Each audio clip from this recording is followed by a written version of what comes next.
कुछ चीज़ें हैं, इनको डिस्कस कर लेना चाहिए। लीज टर्म क्या है? लीज टर्म की डेफिनेशन आपकी किताब में आपको मिल जाएगी। मैं तो आपको पता ही है, न्यूमेरिकली सिचुएशन डाल के ही समझाता हूँ चीज़। तो लीज टर्म का मतलब वो अरसा जो लेसी ने एसेट को इस्तेमाल करना है, ठीक है। अब लीज टर्म मिसाल के तौर पे, बल्कि सवाल के तौर पे देखें, ये इंडिपेंडेंट सिनेरियोज हैं। शेर खान जो है वो लेसी है। शेर खान कौन है? लेसी, जिसने एसेट लीज पर लेना है।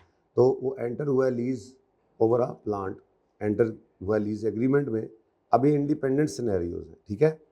सिनेरियो 1, लीज नॉन कैंसिलेबल है for a period of 3 years from commencement date, after which Sher Khan has right to extend the lease for further 2 years. Situation, lease term non cancellable period lease term का कितना है जी? 3 years। और उसके बाद शेर खान के पास, किसके पास? शेर खान के पास ऑप्शन है कि वो फर्दर 2 years के लिए इसको एक्सटेंड कर ले। अब मेरा सवाल है आपसे, लीज टर्म 3 साल लें या 5 साल लें? जी, लीज टर्म 3 साल लें या 5 साल लें? बता दें। 3 साल लें जी? नहीं, 3 साल लें। असल में ना डिसीजन मेकिंग सारी इधर ही करनी है, ये जहन में रखना। ये सब कुछ हम ये कमेंसमेंट डेट पे मतलब खड़े होकर, इंसेप्शन डेट भी एक होती है लेकिन छोड़े उसको, कमेंसमेंट डेट पर, यानी कि जब लीज स्टार्ट हो रही है उस दिन खड़े होकर डिसीजन मेकिंग सारी करनी होती है कि लीज किस टाइप की है। पहली बात लीज है कि नहीं है, आपके सिलेबस में बात नहीं, बहुत आगे निकल जाती है। फिर लीज है तो किस टाइप की है, लेसी की है, लेसर की है। अच्छा, लेसी की है, आपके सिलेबस में लेसी है। लेसी की लीज है तो नॉर्मल लीज है या शॉर्ट टर्म लो वैल्यू है। फिर लीज टर्म कितनी है, लीज रेंटल्स क्या है, ये सब कुछ आज खड़े होकर आपने डिसाइड करना है, ठीक है। अब आज खड़े होकर, अच्छा इसके कैश फ्लो डिफरेंट भी हो सकते हैं। वो यूँ भी हो सकता है कि इनिशियली उसने कहा जी 50-50 किराया, $50-50 का हर साल के एंड पे होगा, और अगर आपने 2 साल बाद 3 साल बाद एक्सटेंड किया तो एक्सटेंडेड पीरियड के अंदर आपको लेट्स से 40-40 रुपये देने, 40 रुपये और 30 रुपये देने पड़ेंगे। एरियर में नहीं, एडवांस में देने पड़ेंगे। एनीथिंग कैन हैपन, ठीक है। लेकिन ये सब कुछ कहाँ खड़े होकर करना है आपने? स्टार्ट में डिसाइड। अब यहाँ पे खड़े होकर हम लेसी से पूछेंगे, लेसी और लेसी तुम्हारा क्या इरादा है, ठीक है। तो लेसी कहता है I am reasonably certain that I will exercise the renewal option. तो इसका मतलब फिर लीज टर्म हमने 3 साल नहीं लेनी, बल्कि lease term will become, lease term का ये डेफिनेशन पढ़ा रहा हूँ आपको, किताब में नज़र आ जाए शायद, इस तरह से लिखी नहीं तो डेफिनेशन तो पढ़ लेंगे। तो lease term will be 3 years। ये 3 years क्या है? Non cancellable period. ये कौन सा पीरियड है जी? Non cancellable period plus extension option plus renewal option या एक्सटेंशन ऑप्शन। लेकिन ये कब ऐड करना है आपने? ये एक्सटेंशन पीरियड, एक्सटेंडेड पीरियड कब ऐड करना है आपने? जब रीजनेबली सर्टन हो कि वो एक्सरसाइज करेगा, वो रिन्यू करेगा, वो एक्सटेंड करेगा। तो लीज टर्म का फॉर्मूला क्या है? लीज टर्म की डेफिनेशन क्या है? ये non cancellable, lease term is a period, non cancellable period along with extendable period if lessee has reasonably certain, assure तो कोई भी ना होता, is reasonably certain that he will exercise this option। तो लीज टर्म कितनी बन गई इस सवाल में? 5। अच्छा, अब 5 साल पे सारी अकाउंटिंग होगी, और जाहिर है किराया वगैरह वो बताएगा सवाल, तो आपको उस हिसाब से मिलेगा। नेक्स्ट, सिनेरियो 2 इंडिपेंडेंट है। Non cancellable period is 3 years from commencement, after which Sher Khan has an option to extend the lease for further 2 years। अब इधर देखो, lease term is equal to 3 है, आगे मैंने प्लस करना है, एक्सटेंशन ऑप्शन ऐड करूं या ना करूं, सवाल से पूछेंगे। सवाल ने कहा शेर खान इज सर्टन है that he will not exercise, तो अगर वो नहीं करेगा तो फिर एक्सटेंशन पीरियड नहीं डालना, lease term will be 3 years, ठीक है। Next, scenario 3, lease term is for 10 years period during विच, अब इस तरह से लिखा हो सकता है डिफरेंट तरीके से, 10 year period during which first 5 years are non cancellable. तो लीज टर्म में नॉन कैंसिलेबल पीरियड कितना आ गया? At the end of 7 year period Sher Khan limited has option to terminate the lease. अब लीज टर्म तो हो गई, अगली बात टर्मिनेशन को ऐड, टर्मिनेशन ऑप्शन अगर एक्सरसाइज कर ले तो फिर उस एक्सटेंशन पीरियड को ऐड नहीं करेंगे। कहता है 10 साल की लीज है जिसमें 7 साल नॉन कैंसिलेबल है, जबकि 7वें साल के एंड पे लेसी के पास ऑप्शन है कि वो वो ये नहीं कह रहा एक्सटेंड करेगा, बल्कि 10 में से 7वें पे रुक कर क्या करे, टर्मिनेट कर सकते हैं। अब 7+0 करें या 7+3 करें, ये लेसी खुद ही बताएगा। लेसी क्या लगता है तुम्हें? कहता है रीजनेबली सर्टन है कि I will exercise the termination option, मतलब टर्मिनेशन पीरियड, टर्मिनेशन के बाद वाला पीरियड ऐड नहीं करेंगे। ऐसे सिचुएशन में लीज टर्म कितनी हो गई? 7 साल। ठीक है, नेक्स्ट सिनेरियो 4 है। लीज टर्म 10 साल की है during which first 7 years are, तो लीज टर्म में 7 साल तो हो गए नॉन कैंसिलेबल। ऐसे एमसीक्यूज बन सकते हैं, को देखा था ऐसे एमसीक्यू? देखे थे? अब समझ आ रही है? अब वो हो भी गए। यही 5 लिया था, सिनेरियो 1 था बस, और कोई नहीं आया। चलो अल्लाह करेगा परिचय में कोई आ जाएगा, काम बन जाएगा हमारा। चलो एमसीक्यू 12 ले इसमें से हुआ, ठीक है, ओके जी। अब 10 year की लीज जो है उसमें 7 साल क्या है? Non cancellable. At the end of 7 year period Sher Khan has option to terminate. Sher Khan reasonably certain है कि ही विल नॉट एक्सरसाइज, इसका मतलब ये डाल दें तो बन गया 10। अब ये लीज टर्म की डेफिनेशन है कि non cancellable period plus extension period if reasonably certain के ही विल एक्सरसाइज, और plus termination period if he reasonably certain that he will not exercise. बल्कि यूं कहना चाहिए, लीज टर्म की डेफिनेशन क्या है जी? Non cancellable period plus extension period if reasonably certain that he will exercise, और plus termination period if reasonably certain he is not reasonably certain that he will exercise this option. बात समझ आई? इन्हीं दरमियाने वाला definition में नहीं है। जो standard definition देता है ना, वो ये देता है non cancellable period plus extension period if lessee is reasonably certain that he will exercise the option of non cancellable period plus extension period if is reasonably certain that lessee will exercise the extension option, और non cancellable period plus termination period if reasonably certain that he will not exercise. उधर exercise करेगा तो add करना है, और यहाँ पे termination option exercise नहीं करेगा तो ऐड करना है। ठीक है तो सिंपल ही, बात मुश्किल नहीं है, बट एक बार पता लग जाए तो अच्छा होता है, इसलिए मैंने डाल दिया था सवाल यहाँ। नेक्स्ट सिनेरियो 5 भी है। 10 year लीज है, पहले 5 साल नॉन कैंसिलेबल है। Eight the end of 7 year period both शेर खान एंड लेसर, बोथ शेर खान एंड लेसर, लेसी और लेसर दोनों को ऑप्शन है टू टर्मिनेट द लीज। शेर खान कह रहा है कि आई विल नॉट एक्सरसाइज, तो बस ऐड कर देते हैं, है ना?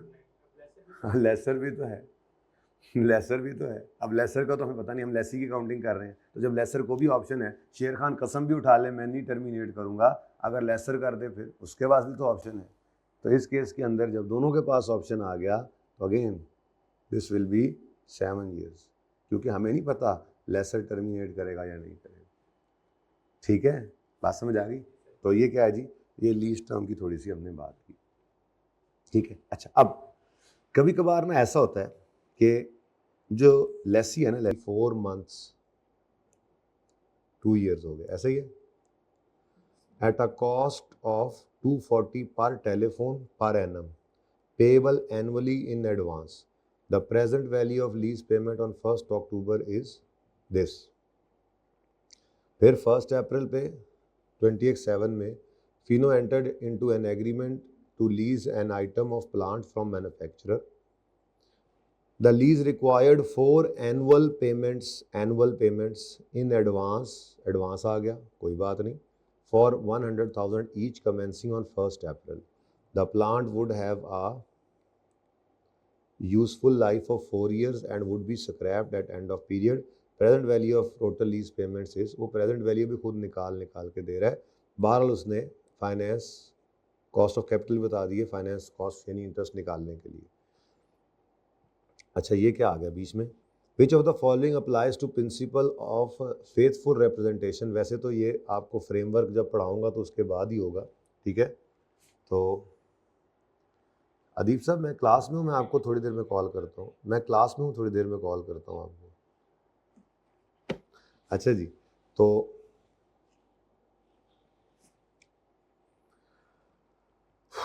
अच्छा अब फिर भी पढ़ लेते हैं। Recording an annual rent expense of Fino's statement of profit और लॉस। कहता है कि अबव प्लांट की जो लीज एग्रीमेंट है, क्या उसमें रेंट एक्सपेंस रिकॉर्ड करना फेथफुल रिप्रेजेंटेशन देगा? क्यों नहीं देगा? प्लांट कोई लो वैल्यू एसेट नहीं है, प्लांट की लीज शॉर्ट टर्म लीज नहीं है, 4 साल की लीज है, और प्लांट लो वैल्यू भी नहीं है, 4 साल लीज रिक्वायर्ड 4 एनुअल पेमेंट्स। तो 4 एनुअल पेमेंट्स का मतलब 4 साल की लीज है, और प्लांट है not a low value asset, तो इसमें तो राइट ऑफ यूज और लीज लायबिलिटी होगी। फिर लेसी की किताबों में रेंट एक्सपेंस नहीं, इंटरेस्ट एक्सपेंस और डेप्शन ऑफ राइट ऑफ यूज आएगा, तो ये तो सही नहीं है। एक्सपेंस कर दो any interest on straight line basis, ये कैसी बात कर रहा है? रिकॉर्ड करो asset in Fino's statement of financial position to reflect control, बिल्कुल सही कह रहा है, राइट ऑफ यूज कंट्रोल को ही प्रेजेंट करता है। रिकॉर्ड 100,000, ये क्या है? किराया है, okay. Paid as a pre payment to be release, नहीं नहीं नहीं नहीं, तो कौन सा सही है? ठीक है। तो फेथफुल रिप्रेजेंटेशन क्या है ये मैंने नहीं पढ़ाया आपको अभी तक, लेकिन आप बचपन से पढ़ के आए हैं। Faithful representation true and fair view देना चाहिए इसको, फाइनेंशियल स्टेटमेंट्स को, इसमें जो चीज़ें हों सही हों, एज पर स्टैंडर्ड्स हों, करेक्ट हों। तो स्टैंडर्ड तो ये कहता है, IFRS 16 तो ये कहता है, एज पर IFRS 16। IFRS 16 क्या कहता है कि आपके प्लांट, क्योंकि ये लो वैल्यू शॉर्ट टर्म नहीं है, तो कोई एग्जेम्पशन नहीं है यहाँ पे, ये गुंजाइश नहीं है आपके पास, ठीक है। Next, how much would be charge to Fino statement of profit और loss for the year ended 30 September X7 in respect of telephones if Fino applied the exemption permitted under IFRS 16 lease. क्योंकि टेलीफोन अभी पढ़ाता भी हूँ थोड़ा सा आपके standard में जाके। टेलीफोन्स जो है वो एक लो वैल्यू एसेट है, तो लो वैल्यू एसेट है, तो यहाँ पर आपके पास चॉइस मौजूद है, चाहो तो एग्जेम्पशन लो और ना करो राइट ऑफ यूज लायबिलिटी, चाहो तो राइट ऑफ यूज लायबिलिटी करो। लेकिन वो क्या कह रहा है, अगर फिनो अप्लाई करता है एग्जेम्पशन परमिटेड अंडर IFRS, तो ये मैंने कहा था सवाल आपको खुद बताएगा, क्योंकि आपके पास तो ऑप्शन है, तो वो कैसे आपसे सही जवाब ले सकता है अगर उसने एग्जेम्पशन सोचकर ये सवाल बनाया और आपको नहीं जी हमने नहीं लेनी, स्टैंडर्ड ने तो चॉइस दी हुई है ना। तो चॉइस का मतलब तो ये है कि आप जो मर्जी करो। तो फिर उसने कहा नहीं, इसने एग्जेम्पशन ले ली, इसका मतलब right of use lease liability वाला चक्कर नहीं है, बल्कि रेंट एक्सपेंस को रिकॉर्ड करेंगे स्ट्रेट लाइन पे। अगर बराबर हुआ तो क्या ही बात है। अब सवाल की तरफ वापस जाते हैं, छोटी सी वर्किंग मैं कर देता हूं आपको, ठीक है। तो सवाल में कहता है कि इसने 240 पर टेलीफोन देना है, 240 पर टेलीफोन पर ईयर, और टेलीफोन्स कितने हैं? 20 टेलीफोन्स हैं। इसका मतलब, और है कब, तीसरी चीज है कब, payable annually in advance. So what, हम यहाँ पे डेट लिखेंगे 1 अक्टूबर X6 को एक किराया आएगा, ये डेट आ गई, ठीक है। और क्या आएगा, इंस्टॉलमेंट। लिखते तो इंस्टॉलमेंट ही है ना, रेंटल लिखे, इंस्टॉलमेंट लिखे, ठीक है। कितनी आएगी इंस्टॉलमेंट? अभी तो देखो, एक टेलीफोन का 240 पर एनम है, तो टेलीफोन्स कितने हैं, कितना बना टोटल? $4,800, ठीक है जी। इसी तरह से 1 अक्टूबर X7 है जी, 2 साल है ना, और एडवांस है, फिर वही 48 आ गया, कोई कमी भी नहीं। और ये तो बहुत सिंपल है, इसका स्ट्रेट लाइन भी तो यही है, 9600 करो, एक 96 ही बनता है ना, 9600 बना, 9600 बना, बोलो। और रेंट एक्सपेंस पर ईयर कैसे निकलेगा? 9600 को डिवाइड कर दो 2 से, 3 साल होते तो 3 से करते, 4 होते तो 4 से करते, क्वार्टरली होता तो क्वार्टर्स गिन के क्वार्टर्स से करते, पर अभी पर एनम, फिर पर क्वार्टर, पर 6 मंथ, कोई भी रेंट आ सकता है। यहाँ पे पर एनम आया कितना, वही 4800, कोई वर्किंग की जरूरत नहीं थी, तो आपके लिए की मैंने। अच्छा, अब अगली बात, जब भी कभी दिसंबर से ईयर एंड हिल जाया करें ना, आपकी बड़ी मेहरबानी आप इसको यूं लिख लिया करें, नहीं टार्जन बना करें, आप लोग नहीं है टार्जन, ठीक है ना। आपका दिसंबर से कैलेंडर ईयर से आपका फाइनेंशियल ईयर हिलता नहीं है, आपका दिमाग हिल जाता है।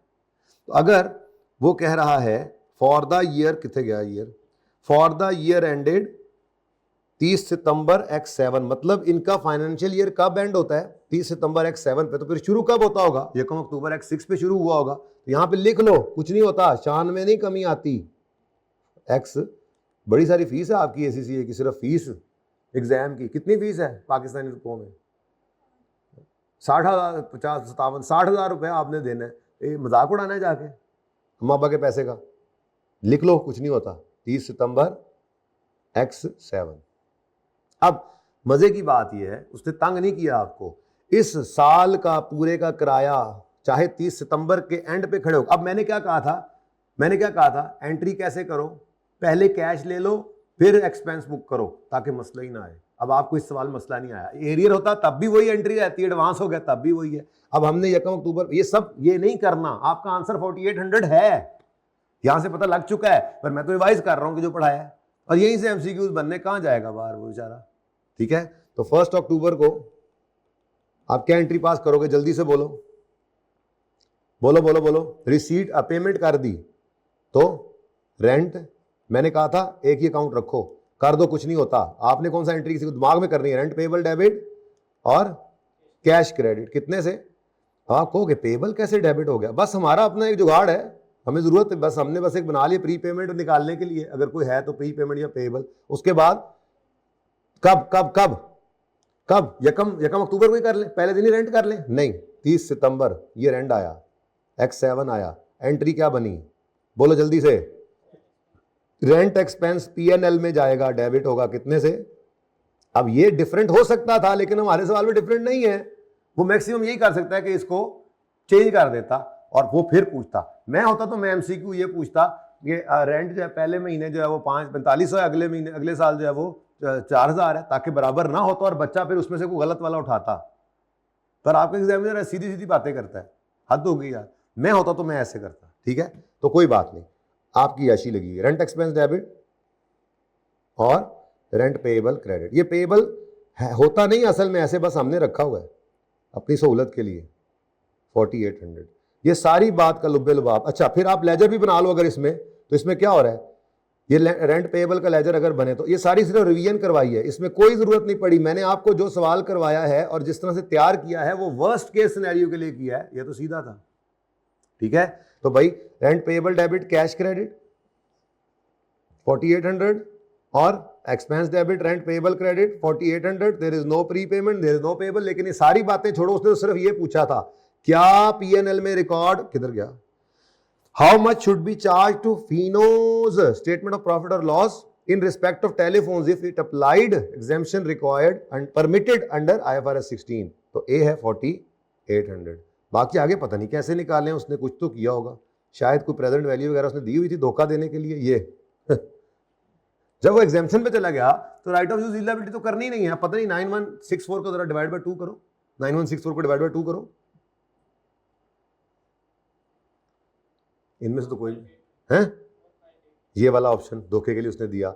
अब ये पता नहीं क्या है, ये भी कुछ है, पता नहीं ये भी क्या है, कुछ तो इसने किया हुआ है, कुछ तो किया होगा उन्होंने, मतलब कोई ऑप्शन ऐसे होंगे बच्चा ये सोच कर ये करेगा, सिंपल था। 288, what would be the carrying amount of right of use plant asset eight 31 दिसंबर। लो भाई, इतना आसान काम, लेकिन आपको तो पता है, हमें तो आदत है, हम तो क्या करेंगे, हम तो अपनी वर्किंग करेंगे, जरा रिवाइज हो जाए, ठीक है। लेकिन पर्चे में ये नहीं करना, पर्चे में तो आपने सिर्फ क्या करना है, आपको नजर आ गया कि कोई और चीज नहीं है सिवाय इसके, तो lease liability he right of use में पड़ी है। चलो वैसे मैं कर रहा हूं, मुझे डेट, इंस्टॉलमेंट, प्रिंसिपल ये करना पड़ेगा, right of use lease liability वाली जो है वो अकाउंटिंग है, नॉर्मल लीज है, बैलेंस। लेकिन फिलहाल मेरे इस MCQ का जो रिक्वायरमेंट है उसमें मुझे इसकी ज़रूरत नहीं है। ये हमारी एक वर्किंग होती थी। मैं सिर्फ आपको आपके दिमाग में नक्शा पक्का कर रहा हूं, ठीक है। ये वर्किंग करते थे, उसके बाद फिर अगली वर्किंग करते थे, राइट ऑफ यूज की कॉस्ट निकालते थे। ये सब नक्शा चल रहा है जिसमें पीवी ऑफ एलपी आती थी, सिर्फ वही है। कितनी है? नहीं, हाँ 350,000, तो 350 आ गई और इसके अलावा कुछ है नहीं, ठीक है। इसी को क्या कर देना है? डेप्रीशिएट। अब राइट ऑफ यूज की कॉस्ट आ गई 350, इसके बाद हम एक्सट्रैक्ट्स में जाते होते थे। ये सब कुछ नहीं करना, तो मैं सिर्फ आपको वो बता रहा हूं जो आपके दिमाग में होना चाहिए। राइट ऑफ यूज 350 माइनस इसकी डेप्रीसिएशन। डेप्रीसिएशन हम यही निकाल लिया करते थे, डेप्रीसिएशन निकाल सकते हैं 350। अब आती है अगली बात, कहीं यूजफुल लाइफ सवाल में गिवन है? यूजफुल लाइफ कहीं गिवन है? गिवन ही सिर्फ नहीं, गिवन सिर्फ लीज टर्म गिवन है, तो लीज टर्म ही पर डेप्रीशिएट करें। और अगली बात ध्यान में रखें, ये तो पूरे साल की डेप्शन होगी।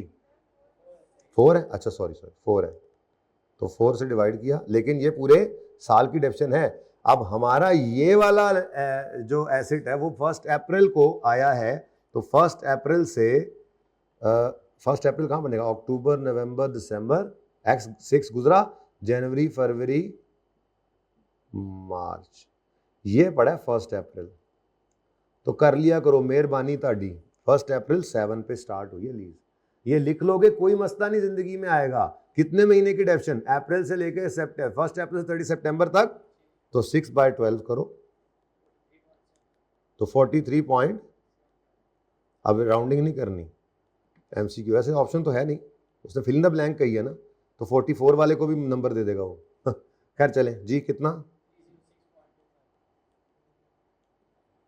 ठीक है, ऑप्शन तो है नहीं, तो 306 पॉइंट, यानी कि पूरा लिखना है ना, $306,250। पूरा 1000 मैंने ना लिखा, फिर यहाँ पे उसने लिखा नहीं था, डॉलर इन 1000 नहीं लिखा था, तो मैंने पूरा लिखना था, इसलिए मैंने राउंड नहीं किया था। अब इसको इतना लंबा काम नहीं करना था, सवाल पढ़ लिया आपने, आपको नजर आ गया नॉर्मल लीज है, राइट ऑफ यूज और लीज लायबिलिटी होनी है। पूरे सवाल में सिवाय पीवी ऑफ एलपी के और कोई चीज नहीं है जो राइट ऑफ यूज में ऐड हो सके, तो ये आपका राइट ऑफ यूज था। अब ये मैं पर्चे में कैसे करना है, कैलकुलेटर पे ऐसे बता रहा हूं, तो ये जनाब आ गया आपका $350,000, यही थी ना, ठीक है। इसमें से माइनस क्या करना है आपने? डेप्रीसिएशन। तो आपने कहा जी ये $350,000 राइट ऑफ यूज की कॉस्ट है, इसके अलावा कुछ है नहीं, होता तो ऐड कर लेते अलग से वर्किंग में। डिवाइड करेंगे इसको 4 ईयर्स के साथ, और ये 1 साल की डेप्शन है, लेकिन हमें चाहिए 6 महीने की। जिसने वो टाइमलाइन लिखी हुई थी, बनाई हुई थी, टार्जन नहीं बना था, उसका आंसर ठीक आ गया। ये आंसर, ऊपर तो सिर्फ कहानी थी। उसके बाद what interest would be charge to Fino statement of profit और लॉस फॉर 30 सितंबर। अब इसके लिए मुझे करना पड़ेगी ये वाली वर्किंग थोड़ी सी। अब 1 अप्रैल 20x7 पे हमारी लीज स्टार्ट हुई है $350 से, राउंडिंग नहीं करनी बस। अब इधर देखो, इधर हम क्या लिखेंगे? 30th क्या बनेगा? 1 अप्रैल है तो नहीं, ये हमारा इसका ईयर एंड 31 मार्च x8, यही बनेगा साल यही बनता है। 1 अप्रैल को अगर एक साल शुरू हो तो बेटा एडवांस में, अच्छा हाँ एडवांस है, ठीक है एडवांस है, तो फिर 2 करने पड़ेंगे। रश लग गया, एडवांस वाला सवाल है, कोई चेंज नहीं आना, सिर्फ क्या है, आपका इंटरेस्ट आपके साल के बजाय अगले साल के पहले दिन पड़ा होगा बस। तो 1 अप्रैल को ही पहला किराया पे कर दिया। कितना 100 कितने गया 100, ठीक है। उसके बाद अगला किराया भी लिखना मजबूरी है।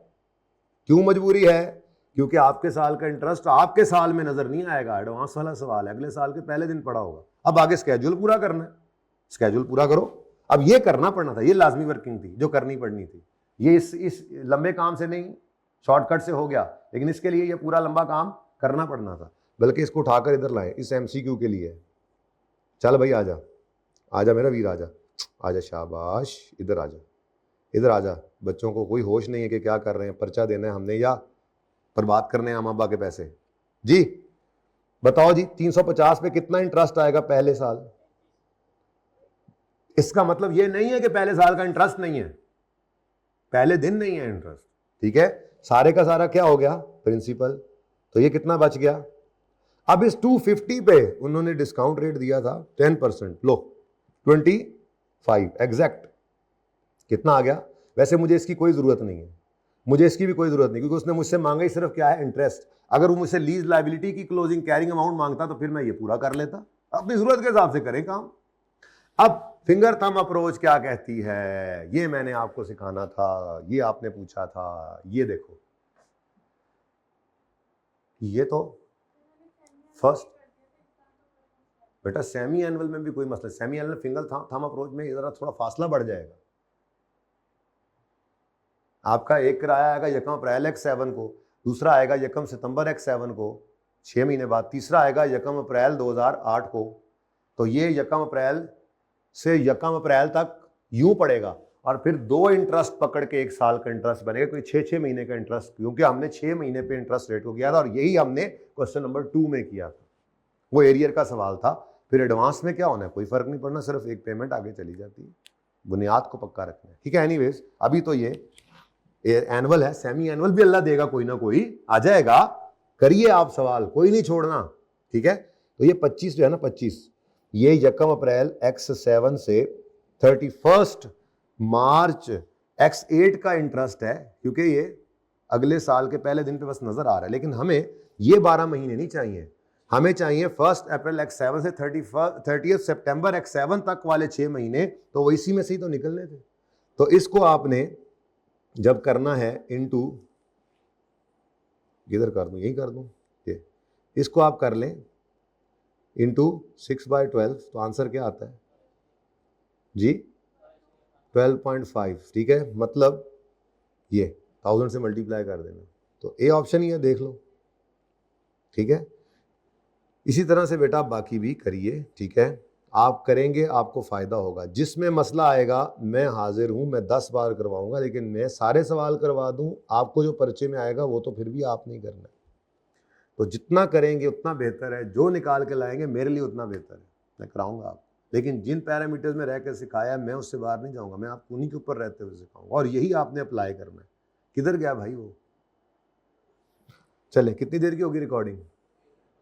चले, अब इस पार्ट को यहाँ क्लोज कर देते हैं, और फिर थोड़ी ब्रेक लेके अगले पार्ट में फिर IAS 12 को स्टार्ट करते हैं। मेरी तरफ से नहीं, एक छोटा सा काम कर लें, एक छोटा सा काम कर लें, अपनी किताब पे आएँ ज़रा, लीजेस पढ़ रहे हैं ना जी हम। ये अब इस किताब के अंदर हमने कुछ भी नहीं छोड़ा, ठीक है। बस ये जो थोड़ा सा लिखा हुआ था, देखो, if a lease is short term 12 month और less than 12 month at inception date, मतलब जिस दिन लीज एग्रीमेंट हो रहा है, और of a low value, then simplified treatment is allowed, ठीक है। In these cases, lessee can choose to recognize lease payment in profit, lease payments in profit or loss on straight line basis. No lease liability right of use would therefore be recorded. क्या कर ले, lease payment का मतलब क्या होता है, जिसको मैं कह रहा हूँ रेंटल्स, तो रेंटल्स को रिकॉर्ड करें, लेकिन किस पर? स्ट्रेट लाइन, ठीक है। IFRS 16 does not specify a particular monetary amount, ये पहले किया था जैसे आपने बोला, लेकिन अब वो ख़त्म कर दिया था स्टैंडर्ड ने, मैंने आपको ये भी बोला, ठीक है। हाँ, वो कोई चीज़ नहीं है, लेकिन वो ये कहता है कि below which an asset would be considered low value, although the basis और इंडिकेट्स बेसिस और कंक्लूजन होता है आपके स्टैंडर्ड्स के अंदर, अलग से कुछ पैराज भी होते हैं स्टैंडर्ड के अलावा, जिसमें जो कंक्लूजन ड्रॉ किया जाता है उसकी बेसिस के पैराज होते हैं कि हमने कैसे ये कंक्लूजन ड्रॉ किया। तो पहले इन्होंने ये फिगर देकर फिर उसके बाद उन्होंने हटा दिया था, उन्होंने कहा है कि जी 5000 को एज अ गाइड ले सकते हैं, लेकिन स्टैंडर्ड ने ही ये एग्जांपल्स दी, मैंने आपको बोला लो वैल्यू एसेट की, इसमें टैबलेट्स हैं, small personal computers, telephone, small items of furniture. तो अगर सवाल में वो पूछेगा तो वो इन्हीं नामों से नॉर्मली पूछ लेते, ठीक है।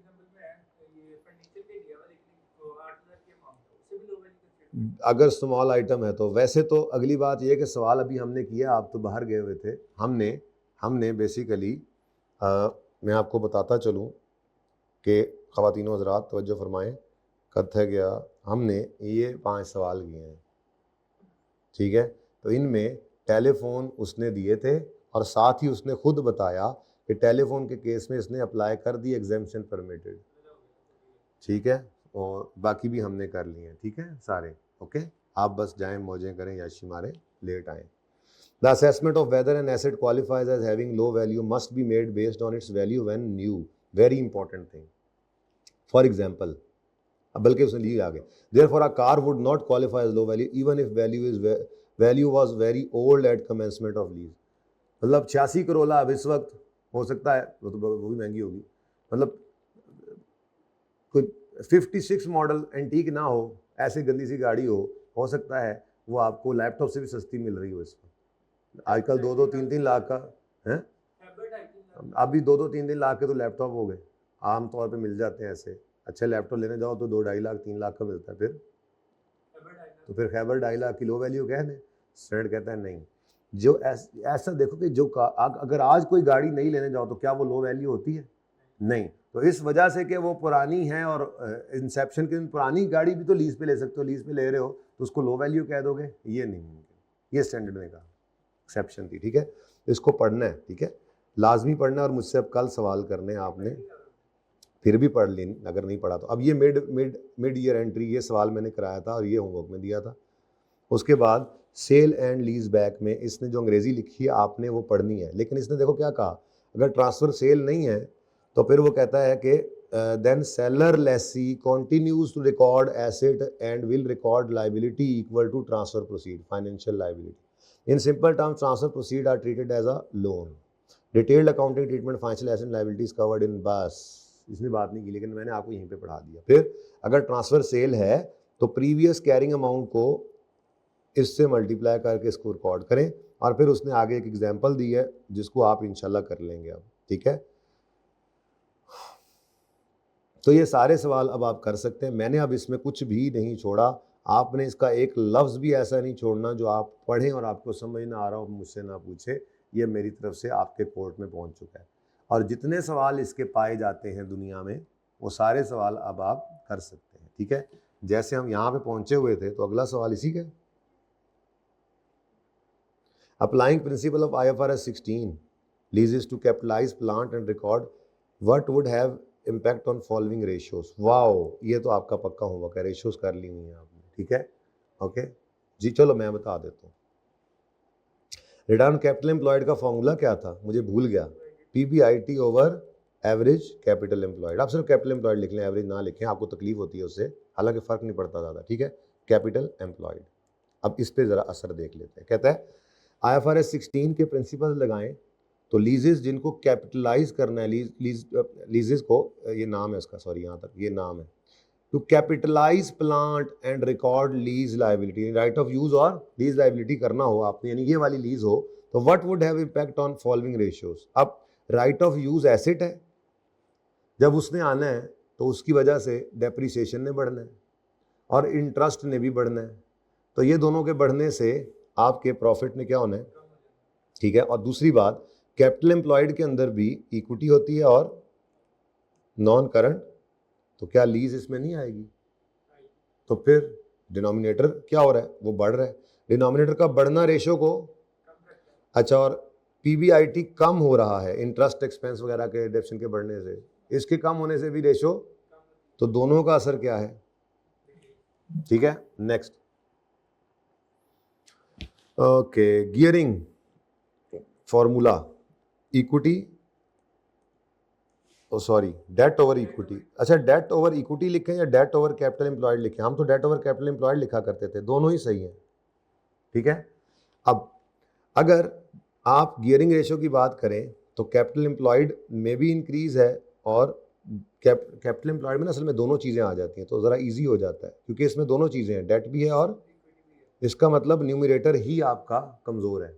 कमज़ोर विल टेक द इफेक्ट, मैंने बोला था कि नहीं बोला हुआ, नहीं बोला हुआ, ये रूल है न्यूमरेटर डिनोमिनेटर का। भाई 15 मिनट में आना था आपने, चलो आप 5 मिनट बैठो, इसीलिए कहा था बैठो, पता नहीं कौन सा ज़रूरी काम था, आप खुद चले गए।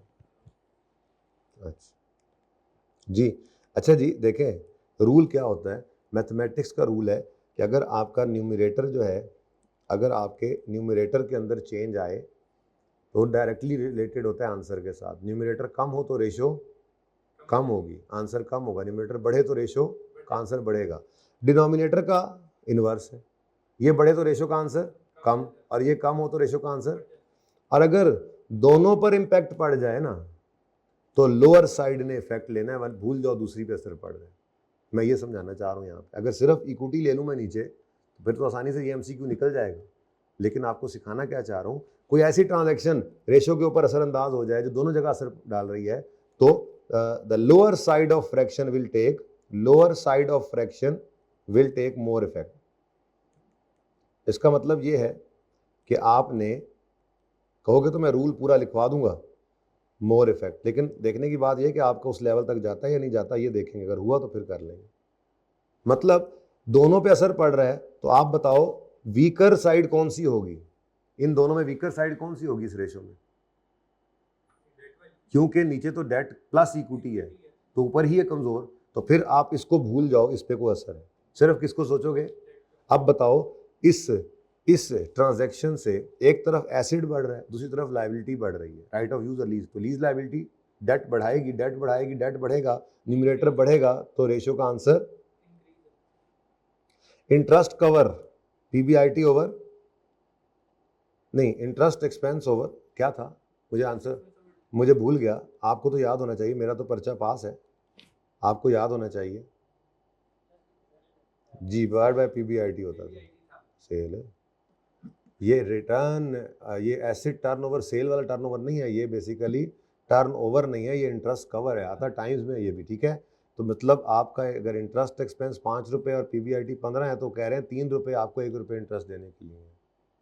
अच्छा चलें, छोड़े भाई। आपकी लीज बढ़ी है, तो लीज के बढ़ने से आपका इंटरेस्ट एक्सपेंस बढ़ना है, और प्रॉफिट तो कम होगा ही, डेप्रिसिएशन भी आ रही है। बेशक पीबीआईटी भी ले लो, एक को भी पकड़ लो, दोनों का असर भी उलट है, लेकिन एक को भी पकड़ लो तो न्यूमरेटर का बढ़ना रेशो को बढ़ाएगा या कम करेगा, ये असर पड़ रहा है। ज़रा देख लो इंटरेस्ट कवर का फॉर्मूला क्या है, ज़रा जाके देखो इंटरेस्ट कवर का फॉर्मूला क्या है। उल्टा तो नहीं लिखवा दिया? PBIT over interest expense. तो ठीक है, पढ़ते जाओ और भूलते जाओ, ठीक है। अब पीबीआईटी ने कम होना है और इंटरेस्ट एक्सपेंस ने बढ़ना है, ठीक है। आप सिर्फ ये नहीं भी पकड़ पाते, इसमें डेप्रिसिएशन का असर है ना, इंटरेस्ट से तो पहले वाला प्रॉफिट है, आप ये नहीं भी पकड़ पाते, कोई मसला नहीं, ठीक है। बाकी दोनों का असर ही उलट है। पीबीआईटी कम हो रहा है, इससे रेशो कम होगी, इंटरेस्ट बढ़ रहा है, इससे भी रेशो कम ही होनी थी, ठीक है। चले और कौन से हैं देख लो ज़रा। अब ये देखो, एग्रीमेंट किया नई मशीनरी का, 5 साल की लीज है और 31 दिसंबर ईयर एंड है ईच ईयर, ठीक है। और इनका ईयर एंड क्या है? ओला, इतना आसान, चलो खैर। उसके बाद asset has useful life of 8 year and ownership transfer to लॉर्डसो at the end of lease. तो ओनरशिप ने भी ट्रांसफर हो जाना है, इसलिए यूजफुल लाइफ पे ही। इंटरेस्ट रेट इम्प्लिसिट है और प्रेजेंट वैल्यू उसने खुद निकाल कर दे दी, परेशानी को नहीं।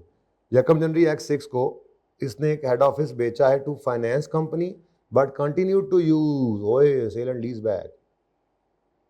The carrying amount of head office इतनी थी एंड फेयर वैल्यू एसिड की सेल प्रोसीड रिसीव हुई है कितनी? 11.5।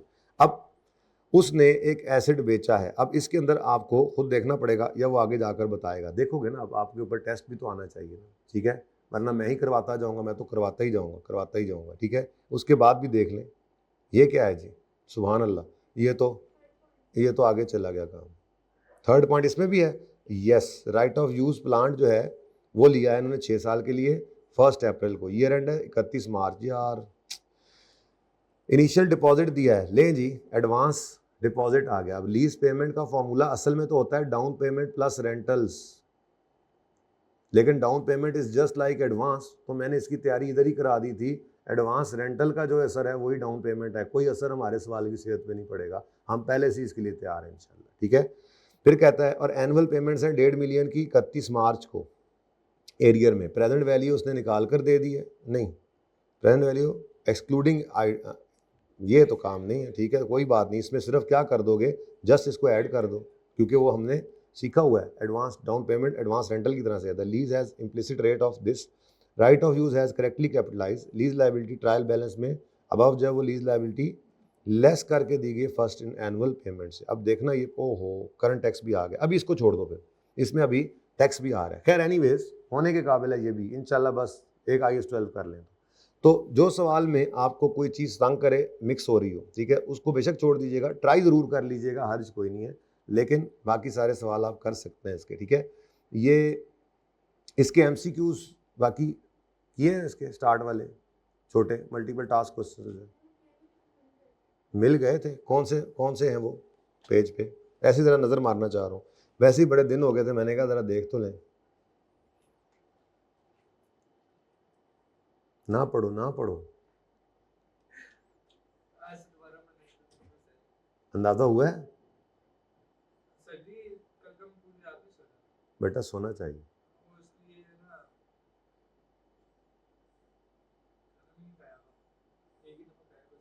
खाना कुछ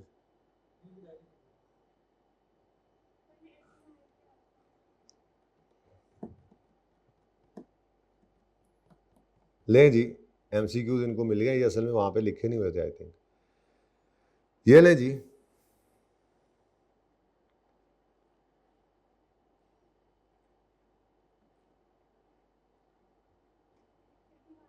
$87 से शुरू हो रहा है। 2 लीज ट्रांजेक्शन्स की हैं इन्होंने, पेमेंट कर दी और फर्स्ट पेमेंट है final annual 5 equal annual payments में, और ये आइटम ऑफ प्लांट है। लीज का इम्प्लिसिट रेट इतना है, प्रेजेंट वैल्यू ये है, हाइपर ने ये पेमेंट की है, और 1 साल की लीज है किसी इक्विपमेंट की, ये 2 लीजेज है। तो कितनी टोटल अमाउंट चार्ज करेगा PNL में, पूरा सवाल आएगा तभी। पूरा हमें आता है, बस इसको आपने दिमाग के अंदर करना है। बहुत रिकॉर्डिंग ले लेनी चाहिए आपको, जो मैंने डिस्कशन किया आपकी गैर मौजूदगी में। 5 साल की लीज है, वैसी तरह गो थ्रू कर रहे हैं, ठीक है। रकम नवंबर को हो रही है और ईयर एंड क्या है, 31 अक्टूबर। सीधे से सवाल है, एनुअल ये रेंटल है और ये एरियर में आएंगे। उसके बाद प्रेजेंट वैल्यू खुद निकाल के देता है और इम्प्लिसिट रेट दे रहा है। क्या है जी, नॉन करंट लाइबिलिटीज़ में आना है। अब जो आपका टेबल बनेगा, वर्किंग तो लाजमी करनी है आपने, उसमें आप एकदम वहाँ से देख कर बता सकेंगे। 2 नंबर का होता है, 1 मिनट की वर्किंग है, आप 1 मिनट की वर्किंग करके इसमें से 2 नंबर के MCQ 3 मिनट में से 1 मिनट बचा भी लेंगे। तेज़ी से करना है बस, काम आता हो तो, ठीक है।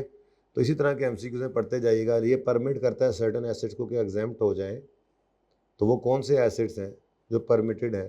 यूज्ड मोटर व्हीकल, अभी शुक्र है पढ़ लिया, ओरिजिनल कॉस्ट 15 थी लेकिन करंट वैल्यू नहीं, ये नहीं है। न्यू मोटर व्हीकल तो वैसे ही नहीं है, न्यू मोटर व्हीकल तो वैसे ही नहीं है, तो फिर कौन सा है? एक मिनट, न्यू, सॉरी मैंने पढ़ा नहीं आगे। New motor vehicle at a cost of 15,000। अब ये तो है ही नया ही, कितना है 15,000 का, लेकिन ये भी नहीं लग रहा मुझे। न्यू मोटर व्हीकल कॉस्ट 15 की है, लीज 24, यही बनता है बस मेरे ख्याल से। बहरहाल देख लीजिएगा, क्योंकि व्हीकल 12 महीने पे आ गया तो मतलब ये शॉर्ट टर्म बन गया। लो वैल्यू तो इनमें से कोई भी ना निकला, शॉर्ट टर्म की वजह से एग्जाम्पशन मिल रही है, ठीक है। पढ़ा सारा हुआ, तो स्टैंडर्ड इतना ही था, आप इससे बाहर नहीं लेके जा सकते। आपको ये चैलेंज है कि आपने निकाल के लाना है सवाल। मतलब चैलेंज मतलब ये कि मुझे बताना है कि ये ज़रा अच्छा सवाल है, ये करा दें, जैसे इन्होंने आइडेंटिफाई किया, हमने सवाल किया, ठीक है। ठीक है जी, इस पार्ट को यहाँ क्लोज कर दें, अगला पार्ट शुरू करते हैं, IAS 12 करेंगे।